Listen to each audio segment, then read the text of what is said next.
अगर किसी को पेटेंट मिलता है तो उससे 10 लोग और इंस्पायर हो जाते हैं जो कि कुछ करना चाहते हैं, कोई कंस्ट्रक्टिव करना चाहते हैं।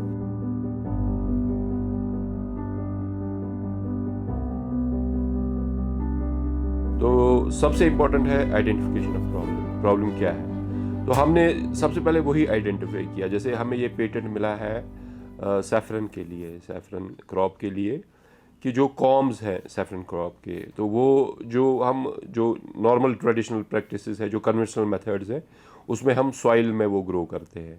लेकिन हमारा इसमें ये था कि हम उसको ना अंडर प्रोटेक्टेड कंडीशंस, मतलब कंट्रोल्ड एटमॉस्फेयर में हम उसको कैसे डेवलप करें। और सैफरन की एक और चीज़ है कि अगर 8 ग्राम से कम वेट का कॉम होगा तो उसमें फ्लावर्स नहीं आते हैं। तो हमारा दूसरा जो हमने आइडेंटिफाई किया कि इसका जो वज़न होना चाहिए वो 8 ग्राम से ज़्यादा होना चाहिए, क्योंकि उसमें फ्लावर जल्दी आए। तीसरी हमारी कोशिश थी कि जो यील्ड है उसको वो बढ़ जाए, काफ़ी हद तक बढ़ जाए। तो ये 3-4 चीज़ें हमारे दिमाग में थी और हमने उसको मतलब कोशिश की कि हम अंडर कंट्रोल्ड कंडीशंस इस चीज़ को करें। और जब हमें ये पाथ मिल गया, जैसे प्रॉब्लम आइडेंटिफिकेशन हमने की, उसके बाद हमने मेथडोलॉजी हमारी क्या रहेगी कि हम इसको कैसे अचीव करेंगे। जैसे डिज़ाइन पैरामीटर्स हैं, क्या क्या चीज़ों की हमें ज़रूरत है, वो सारी चीज़ें हमने आइडेंटिफाई की, इसको हम कैसे प्रोसेस करें।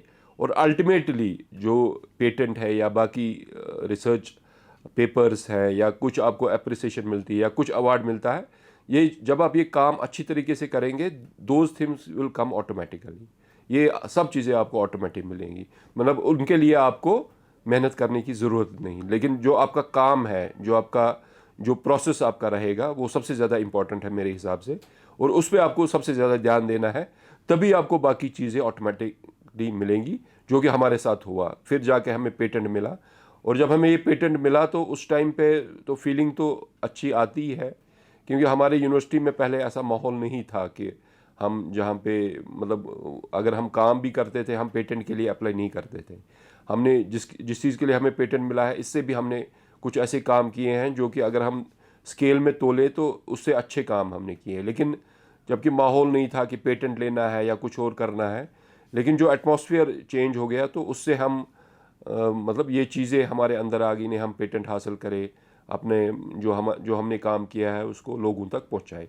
बिल्कुल, ये जो मैं देख रहा हूँ 3-4 साल से, अगर मैं यहाँ यूनिवर्सिटी में काम करता हूँ, तो अगर मैं इसकी बात करूँ तो काफ़ी चेंज आई है माइंडसेट में। ख़ासतौर पे जो हमारी नेशनल एजुकेशन पॉलिसी आई है तो उसमें काफ़ी चीज़ें चेंज हो गई हैं। उससे लोगों का जो थिंकिंग प्रोसेस है वो चेंज हो गया है। अब लोग ज़्यादा इनोवेशन की तरफ जा रहे हैं, एंटरप्रेन्योरशिप की तरफ जा रहे हैं। क्योंकि आज से अगर आप देखेंगे 20-25 साल पहले तो लोग खाली नौकरियों की बात करते थे कि डिग्री हासिल की, कहीं पे नौकरी मिल गई तो सेटल हो गए बस। लेकिन आज की डेट में अपने आप को लोग, मतलब जो हमारे यंग साइंटिस्ट भी जो मैं देख रहा हूँ जो आ रहे हैं, तो अपने आप को वो ना चेंज हम देख सकते हैं कि काफ़ी चेंज है।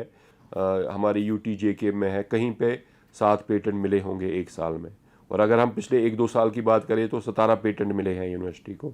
तो ये जब माइंडसेट लोगों का चेंज होता है तो तभी ये चीज़ें ग्राउंड में रिफ्लेक्ट हो जाती हैं। जो हमारी एडमिनिस्ट्रेशन है, जो हमारे VC साहब हैं, ऑनरेबल वाइस चांसलर नज़ीर अहमद गनाई साहब हैं, या हमारे डायरेक्टर रिसर्च हैं जनाब हारून साहब, डॉक्टर हारून साहब, तो हमारे बाकी जितने भी ऑफिसर्स हैं, तो उन्होंने एक ना वो इकोसिस्टम सा क्रिएट किया हुआ है यहाँ पे, जिससे कि वो देख पाते हैं कि ऐसा कुछ हो जाए कि मतलब ओवरऑल चेंजेस आ जाए at the grass root level.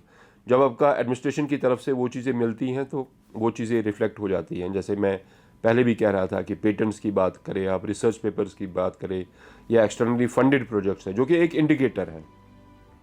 हमारा कोई स्टूडेंट यहाँ से पढ़ के फ़ॉरेन चला जाता है तो दैट इज़ अ इंडिकेटर कि नहीं कुछ अच्छा हो रहा है। किसी स्टूडेंट को कहीं अच्छी कंपनी में जॉब मिले, किसी प्राइवेट फर्म में जॉब मिले अच्छी सैलरी के साथ, तो this is a indicator basically कि थिंग्स ग्राउंड पे अच्छी हो रही हैं और हम सही डायरेक्शन में जा रहे हैं।